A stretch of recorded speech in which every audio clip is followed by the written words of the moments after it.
All right, I'm Grayson. I'm America. I'm Grayson here with Peer Politics, talking with Jon Miller. Came to Phoenix to support President Trump and the Stop the Steal rally. And I want to know a little bit, like, you're not based in Arizona, so what brings you out here? No, I think that, anyone who can get to any of the battleground states needs to get there immediately. So I'm 5 hours away in California right now, got up at 4:30 in the morning and just drove on out here because I thought it was that important. And it really is that important. And I don't care what state you're in, you need to show the American people. There was widespread voter fraud all over the place. All over the place in 7 specific states. And if you can get to one of those states, then it's incredibly important that you do, just to show that this many people support the president. I was in Washington a couple weeks ago at that rally. Probably 1 million people. They don't want to say that it was 1 million people because they want to downplay the numbers. But if you were there, you could see, as far as the eye could see, you could see people. And you mean to tell me that those people, their voices aren't going to be heard in this election because the Democrats have some sort of apparatus that they operate that basically makes their votes meaningless? So wherever you can show your support, I just felt that it was important to do it here. Well, thank you for coming out. And there's been a lot of speakers and stuff. Why didn't you want to get up and speak? I know I'm a big fan. Okay. So I wasn't scheduled to speak. It turns out a lot of the others weren't either, and they just made it happen. So yeah, there's a couple more days here, so we'll see what happens. But the speakers were incredibly. Yeah, we'll see. But I think it was an incredible event. And I looked just quickly on Twitter. I did a quick Google search, and then I did a Nielsen search. There's nothing in the media about this. Oh, yeah. There's just a couple citizen journalists, people who are at the rally. I just fielded through, what I could do from my phone. No one's talking about this. There's no support for Biden. There was no rallies for Biden. They're saying, oh, well, he was in his basement because of COVID, and he wanted to be safe because of COVID. Does anyone really believe that? I don't think they do. So I want to pick up on the Twitter thing, kind of segue into censorship, because I feel like I heard about this through word of mouth, and I saw a whole bunch of stuff through my friends that they made their own flyers. And do you feel like big tech censorship is trying to shut down rallies like this? Oh, absolutely. Not just rallies like this. They tried to shut down the whole election. And I mean, there's video of people at Google's Project Veritas video. There's video of people at Google saying, no, we're going to do what we need to do to make sure that Donald Trump does not get elected. And they all but said, we think it's so important. And I have friends and sources at Twitter who said, no, we think it's so important that Donald Trump does not get elected that we will do whatever we can in our power to make sure it doesn't happen. And if that means censoring voices, my voice was censored literally a week before the election. Just the period between the election day and a week before that, I was not allowed to post anything on Twitter. Is that supposed to be a coincidence? I don't think that's a coincidence that New York Post was censored because they were trying to expose the stuff about Hunter Biden and Biden in China. And all of a sudden, they can't post for a week. And they even went after mainstream conservatives. They went after Charlie Kirk, of all people.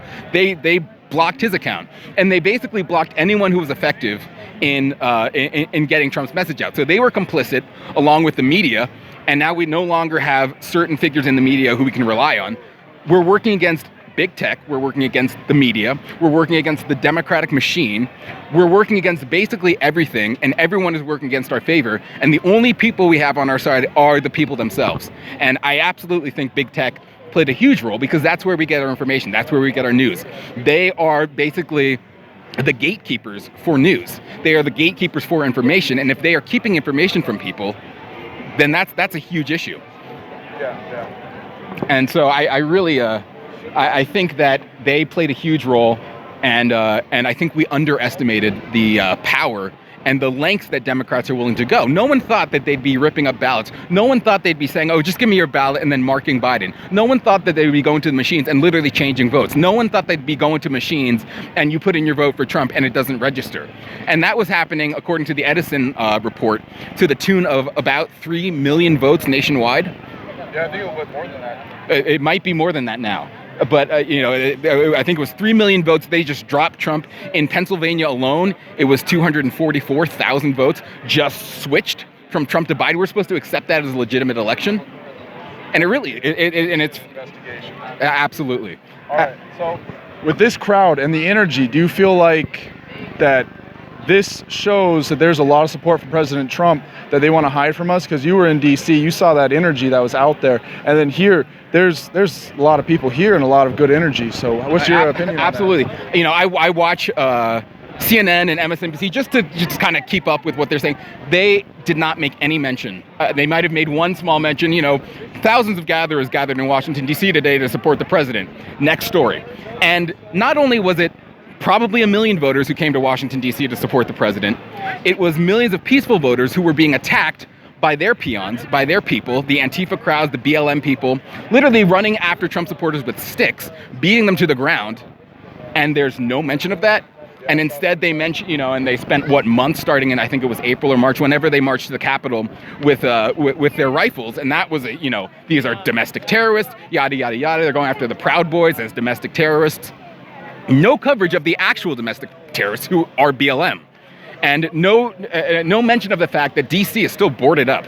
There are still wooden boards on every single building because they were so afraid. They knew that Biden was going to lose, and he did lose, but they boarded up every single window in DC because they knew there would be riots. However, when 1 million Trump supporters show up to DC to protest the rigged election that was the 2020 election, there was not even a scratch on those boards. So I think that shows you the difference and the willingness of the media to completely ignore the fact that basically Trump supporters didn't leave any damage, and they showed up and peacefully protested it. And the numbers between all the rallies are in the millions. I mean, it's just media malpractice, it's gross negligence, and they are affecting the results of the election. Notice how they say, with emphasis, President-elect Joe Biden. Every time they mention his name, they say President-elect, and you can see it in their eyes. They're like, President-elect, he did win the election, because they know he didn't.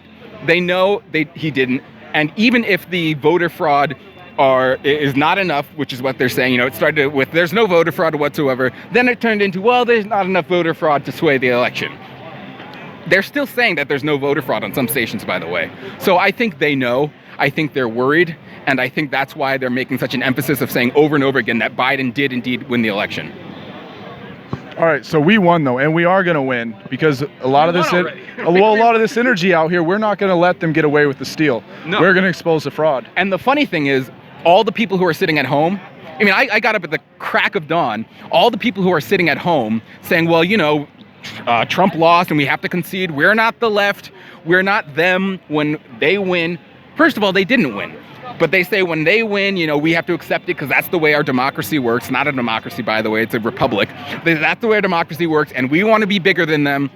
No, they went after a duly elected president, Donald Trump. For literally 3 years, they spent $70 million going after the president, hired a special counsel for years and years and years. We had to put up with their fake bombshells, their witch hunts, their phony impeachment on something that had nothing to do with Russia, which was supposed to be the whole scandal. And then we're supposed to just sit back and be like, okay, well, he won the election. Sounds good to me. All of these fraudulent votes, all of these videos that we see, all of these thousands of sworn affidavits we've seen, all of these reports coming out, we're just supposed to ignore those and just accept the fact. That's been the rights mentality for way too long. And I think at a certain point we have to adopt their tactics. We're not going to sit down and take it. And if they think we are, they vastly underestimated the might of the American people. Okay. I want to just kind of wrap it up a little bit and ask, when are you going to have me on your show? We'll see. I don't book guests at rallies, so we'll see. But I'd love to have you. Peer pressure him on Twitter. I'd love to have you. Now I'm on tape saying that. All right. Thank you so much. All right, man. Great seeing you. All right. Thank you for coming out. You too. Take care, man. America first. America first.